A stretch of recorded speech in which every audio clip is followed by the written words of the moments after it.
You're watching the Jennylyn Show, and I'm Jennylyn Gleave, your host. And as usual, I have found us another fascinating guest. And I cannot wait to begin the interview, because what he's been doing, I'm sure, will fascinate you as much as it has fascinated me. Michael Mercury, thank you so much for coming on the Jennylyn Show. My pleasure to be here, and thank you so much for giving me the opportunity to talk with you. Well, of course. You've been all around the world and done all sorts of stuff. Why don't we start with that? Well, I've been very fortunate. Normally, I'm the one interviewing people. I've been doing television and radio over the years for, ever since I can remember. But I started out actually as a TV producer, and prior to that, I was actually a stage actor. And then I went into radio.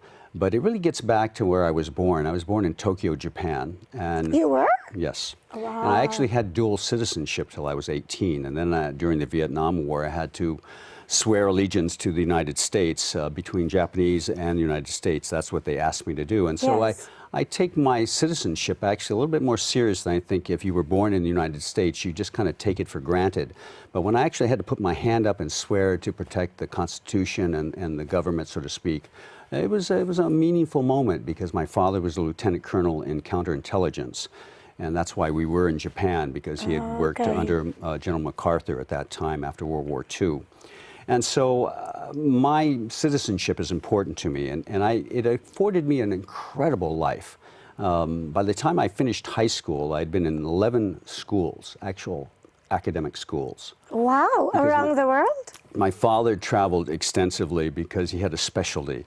And we lived in Germany for 3 years. I grew up in Puerto Rico.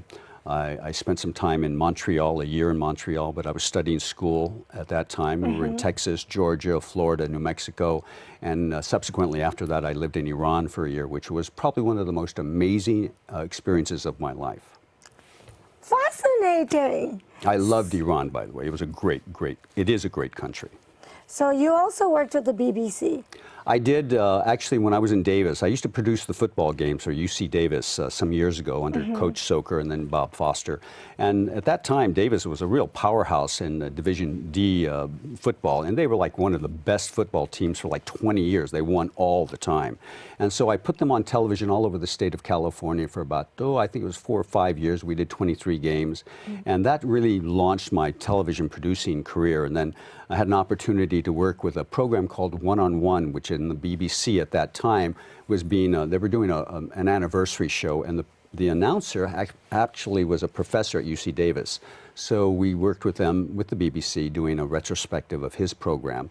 And then when I was in Switzerland, I produced a program called, it was called Small Change, kind of like the 60 Minutes of Swiss television. And we did a special program about garbage, waste removal, solar panels, and garbage dumps. How long ago was that? This was back, early 90s, late 80s, and this is what I found very strange. This was a program that was the highest rated show in Switzerland, because they love to talk about garbage, they love to talk about solar panels, and they're really into recycling, because they're a landlocked country, so they have to take care of their garbage. They can't just put it in dumps, and so they started putting it in burners and recycling the garbage to run their electricity. And that's what they do in Switzerland. That's pretty amazing. Yeah, it is. So, since you've lived all around the world practically, how many languages do you speak? Unfortunately, I can barely speak English. My mother spoke Spanish, but when you're traveling that much and you're in that many schools, I mean, there were times I was out of school for 2 or 3 months at a time. And so I always had to go to summer school every year ever since I graduated from high school. I went to summer school every year. So does this mean you speak Japanese or some other language better than you speak English? Not at all. But my mother spoke Spanish fluently. My father didn't speak Spanish, so we spoke English in the house, basically. So the answer to the question is? What? How many languages do you speak? None. It's barely English, okay? Oh, just really? The one. That's just what you one. mean when you say, I thought you meant you can speak these other languages so well you can hardly speak English. Well, some would even question, will I speak English? So. So how did you survive in Japan then? Well, fortunately, it was, I only stayed there like 9 months, which is ironic. So, but the Japanese, when you're born, they consider you 1 year old the day you're born, which is kind of interesting. That was 9 months, and then we moved to Carmel, and I was there for about 6 months, and then we moved to Puerto Rico, and then we moved to Dallas, Texas, and then Germany, and then just from there I kept moving around the country and went to a military academy for 3 years in Georgia when I was about 13, 14 years old. So as a child, how did that affect your development? I loved it, personally. You I did? loved it. Can you imagine, I'm 9 years old and I'm on a ship that took 2 weeks from New York to Bremerhaven, Germany, and to be 9 years old on the deck of a ship in the middle of the ocean. And quite honestly, that's when I first came in love with the stars, because at night, if you're on a boat in a ship and you have 1,000 miles on both sides of you, right. and at night, when you look up at the stars, it was almost like you could reach up and grab the stars. It was so magnificent. I mean, if you ever get a chance to see the sky on a ship in the middle of the ocean, it's an extraordinary event. It really is. And I think that's when I fell in love with the planets and eventually, subsequently, became an astrologer. But as a child on a ship, didn't you miss like having other children? Oh, God, no, there were other children on the boat, and we had a lot of fun. And just you. I was a kind of precocious kid, so I used to sneak out of the room and at night at like 1 o'clock in the morning when everybody was asleep. And I, you know, it was kind of, when I think back, it was kind of really scary, because if I fell overboard, forget about it. You know, that was the end of the story. But it was an amazing experience. And as a child, everything was like, I was in a state of awe. And to go to Germany when you're 9 years old, I didn't even know what Germany was. And then to see this different culture, and then France and New England, or England, and just the places we traveled, it was amazing. It was an amazing place to grow up as a child. Well, you've had such an interesting life that we're going to have to do more than one TV show, because I don't want to stray away from topic. Yes, yes. And the topic tonight is you suffered with the bipolar disorder. Yes. And you cured yourself. The person who recommended you to me and said you should come on the show to share this, told me he remembers you being in and out of the hospital. Yes. For really long periods. Yes. And then on all sorts of medications. Well, that's where it gets a little funny for me, in a sense. That when I was 20 years old, I went to the National Theatre School of Canada in Montreal. So I have a master's degree in theatre. But prior to the master's degree, I got a scholarship to go to Montreal and at the National Theatre School. And that was an experience that was amazing to me. I was so thrilled to be there. At that time, it was considered one of the top acting schools in the world. And for me to have gotten a scholarship, and they only took 15 students out of an application of 3,500. Yeah. So for that to have happened, I was so thrilled to be there. And it was just like going to a magical land. Montreal is such a beautiful city. And the first thing I remember, we had dance class. We would take ballet, and there was karate and judo and yoga, breathing exercises. And this one day, it was 60 below zero, okay, in Montreal with the wind blowing, chill factor. And they had steamers in those days and we were on the top floor, and it was so hot in the room. They opened up the windows, and we were dancing, and there's sparks literally coming off our hands and in the air because of the heat from the room and the cold wind coming into the room. Literally sparks were happening in this room. And I'm not sure if this is related, but it was probably a month after that, I started finding myself one day, all I can say is I ended up with a quiet mind. And I found my body doing something that I just wasn't really sure what was happening. Are you serious? Well, it was like being an automaton in a way, that there was no thoughts, but all of a sudden my body was driving this vehicle that I had, and I found myself just driving out into the countryside. And I just found myself parking the car, and I found myself walking into the woods, and I found myself just looking at nature without any thoughts, without any understanding of what I was doing, but it was the right thing for me to be doing. So wait, prior to this time when you had this experience, you were having difficulty quieting your mind. Well, I wouldn't say that. I was an actor, and so as an actor, you do a lot of memorization. Right, I was an actress, I know. So memorizing scripts was really a part of what I did, and so you were always thinking and remembering things. But this just happened to me out of the blue. I didn't expect this to happen to me. And then I have to say that I don't remember too much, but the next thing I remember, I was in a hospital. So evidently I was missing, and somehow they found me. And I can't really even relate to how that happened. But I found myself in a hospital, and eventually I think they called my mother, and she flew out to Montreal. And they gave me, at that time, in those days they called it manic depression. And most people in those days that had the kind of experiences I were having at that time tended to be very depressed. My problem is I subsequently had more experiences, but I tended to be euphoric. I was always happy. I was like in awe of life itself. I would not sleep for 3 or 4 days. I mean, I'm telling you, I had over 19 episodes over a period of 9 years. Episodes as in not knowing ending up in hospitals, being arrested, because I called it, they used to arrest me for disturbing the peace. And I used to call it disturbing the chaos. Okay. Because I saw the world as functionally insane. It was, I would say, the closest I could describe to what I went through is I saw the universe, I saw the world as it is, not as I wished it to be or as I thought it was. I was a person like most kids. I grew up, my mother took me to Catholic school. She put me in a Catholic school. And I remember at the age of 9, I was in the 2nd grade. And I was in catechism, and I raised my hand, and I asked the nun, "Are there horses and rabbits in heaven?" And she said, "No, there aren't." And I thought to myself, okay. I went home that day. I told my mother, I'm not going back to that school. I'm leaving the church because rabbits and horses are not allowed in heaven. My parents took me out of school, and next week I was in a different school. Do you remember how old you were? 9 years old. Yep. And I think that relates to what happened to me later on, because I started to recognize the things that I was being taught, the things that I was being told, I was starting to be suspicious of. And I think what has happened to me over the years is I recognize we're born into a form of culture that's a form of conditioning, it's a form of patterns, habitual. We talk about addictions. We never talk about our cultural addictions, our psychological addictions. And I think what happened with me, and anybody who is bipolar, and that's what they call it now, it used to be manic depression.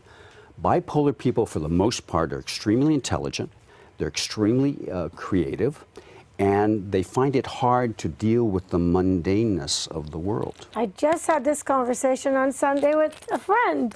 And it's true. Very much so. And it's frustrating because your feelings are yours and they're real.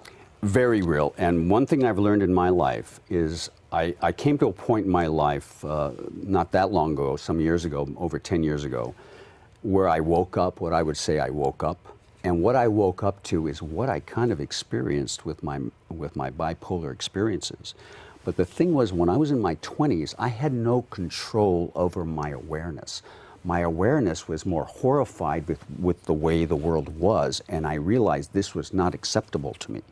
I was having a real problem dealing with the world because I realized, to me, it was functionally insane. To this day, I still will say that. I think the world is functionally insane. And I just didn't accept it, and I had to listen to my inner voice and to my heart. And so to get to your question about drugs, and this is what happened. When they would start giving me lithium, which I just, the horrible drug, I felt like I was in a straitjacket. And when you're as creative and imaginative as I was, I hated feeling that way. And I said, this is unacceptable to myself. So what I started to do, I didn't take the medication. Threw it away? No, what I learned to do was, because they were always blood testing me, I'm a very precocious person, so what I did is I wouldn't take it, and then I knew the blood test was coming 2 days before the blood test. I would take the drug, so they would always show up that I was taking the medication. But then after that, I wouldn't take the medication. And so that's how I fooled them to think I was taking the medication. And what was the difference between when you took it and when you didn't take it that you were aware of? Like I said, lithium at that time, and again, the drugs have changed over the years, but it put me in a straitjacket. I mean, I really felt like I was a robot, that I couldn't talk. I was kind of like in a I can't even say the word, state of kind of not being able to do much of anything, catatonic. And I just hated it. So that's why I stopped taking the drugs. And then I realized that for me in those days, marijuana, which was considered a really difficult thing to find, and if you got it, they put you in jail. But I found that drug actually helped calm me down. It was the one thing that took the highs and the lows away and gave me more of a medium to operate. And quite honestly, that's how I think I really saved my life, quite honestly, was doing marijuana. It really helped calm me. But the doctors, what are you doing? You can't take marijuana. This is a horrible thing. I said, no, you guys don't know what you're talking about. And they just were so against it. But I knew it was the only thing that was helping me. And quite honestly, to this day, I really contribute marijuana as helping me get through my bipolar period. So how long did you suffer with that? 9 years. And then at what point of those 9 years did you realize that you had healed yourself? And was it just the marijuana? Because I was told you healed yourself with yoga. Well, eventually yoga certainly became a very integral part of my life. My theater training was yoga. My voice dropped an octave. I had a voice class at National Theater School that was 9 months long. We had 3 hours a week, and I lowered my voice through yoga vocal classes, an octave, just by breathing, learning how to breathe correctly. And then I realized yoga was an important part of my life, but I didn't really start doing it seriously on a regular basis until I turned 52. And then I've been teaching yoga for 17 years and practicing on a regular basis. But up until then, I kind of hit and miss with yoga because I was just so busy doing other things and I wasn't taking it as seriously. But as I got older, I realized how important it was to my own health, basically. So would you say that you are fully cured now, or do you feel like if you don't do the yoga and take the marijuana that you'll have a relapse? Number one, I don't see myself as being cured. I don't think there was anything wrong to begin with. Okay. That was just my perspective. Right, stop right there. I'm not trying to be difficult, but I'm trying to get this clear for me and what I think my viewers would want to know as well. So what was the problem? I think, and I can honestly say, I only know what I have personally experienced. I don't think you can say that any person who has a bipolar situation, that there's any one remedy for anybody or all of them. I think every individual has to be addressed as an individual. And I think because of the peculiarity of what they call bipolarism, every person has a different need and a different thing that they have to address. What is your definition of that? Of what, bipolar itself? Yes. Well, you've heard things like they say it's a chemical imbalance in the brain, and so they give you drugs to balance out the chemistry in the brain. That's one theory about it. Myself, how can I say this? I'm a mystic. I saw the mystery of the world before my eyes. I saw the magic of creation. I saw that in some ways, people forget that we only see 4% of what actually exists in the universe. There's 96% of energy we do not see because our instrument is not capable of seeing it. And so when I was in my bipolar experience, I recognized that in some ways, let's say if an alien, and I don't believe in aliens, by the way, I don't believe in anything, but if another source of life was on this planet, they would not see us the way we are. They would see us maybe as a form of wiggly energy. So my point is, things aren't what they seem to be. And a recent awareness for me is, I love this idea.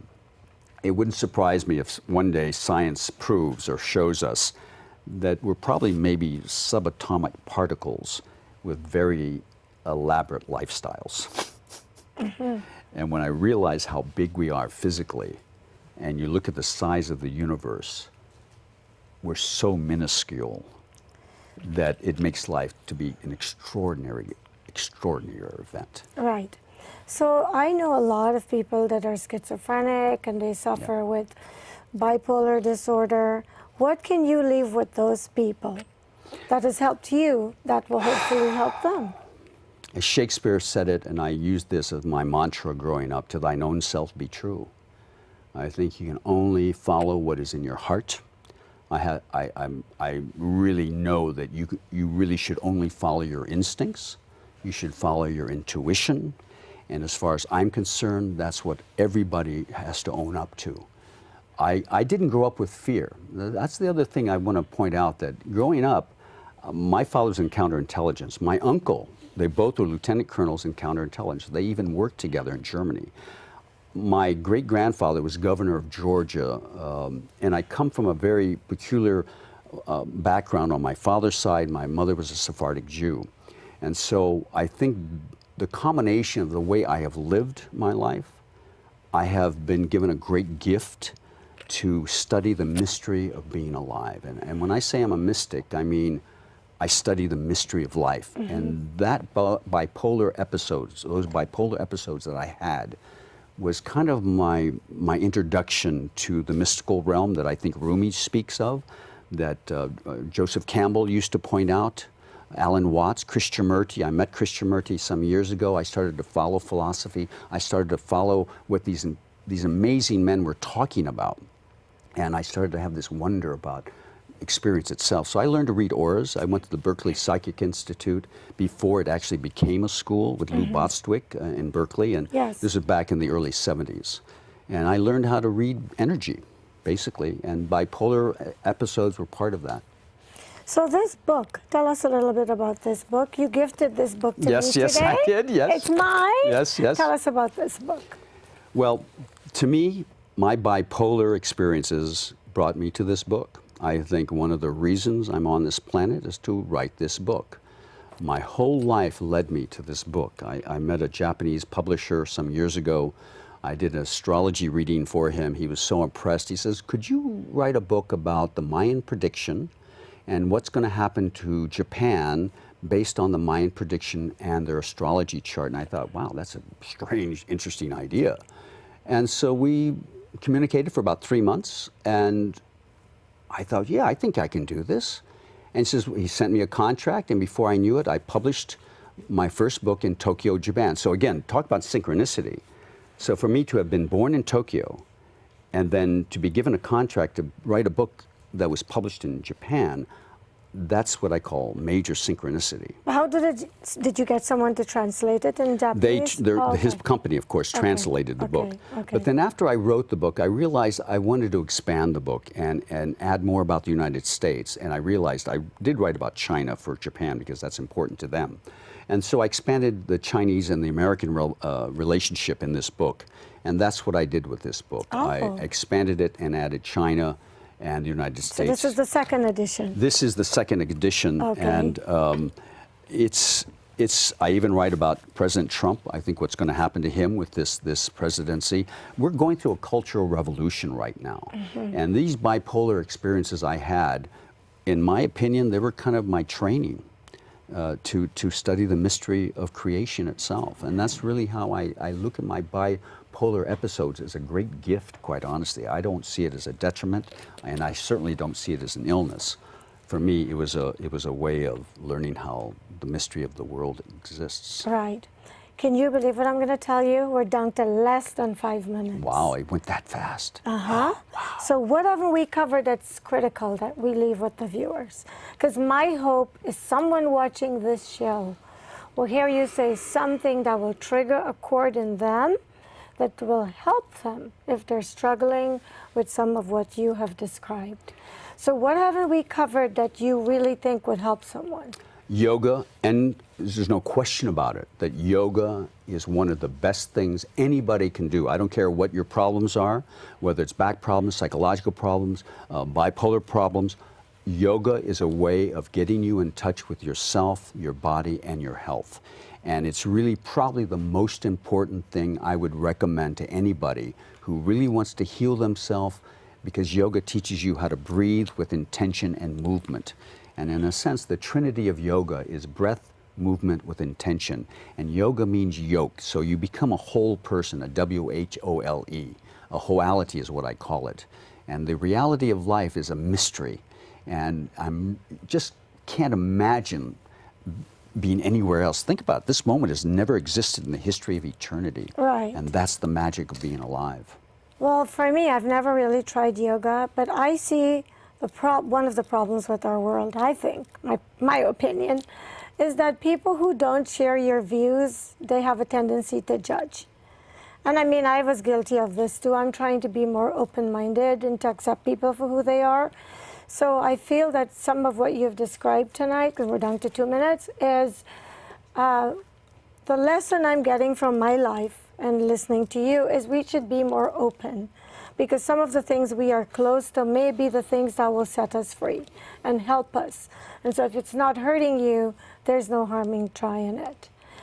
And so we are about to wrap up because we're down to the end of the show, but you also have a radio show. Can you tell me how people could find you on radio? I guess my website, mercuryminute .com, mercuryminute.com or michaelmercury.com, and there's information there about when I'm on the radio. And in fact, I'm getting on a second radio station next couple of weeks as well. Okay, great. And so if somebody wants to buy the book, because you said they can read the book and get more information. Well, they can find it. They can send it to they can contact you at the same website. Yes, exactly. And last thing before we wrap, what do you want to leave with my viewers? I'll repeat what Shakespeare said, "To thine own self be true." And I think we're here to be our authentic self, and that's the best way to heal yourself.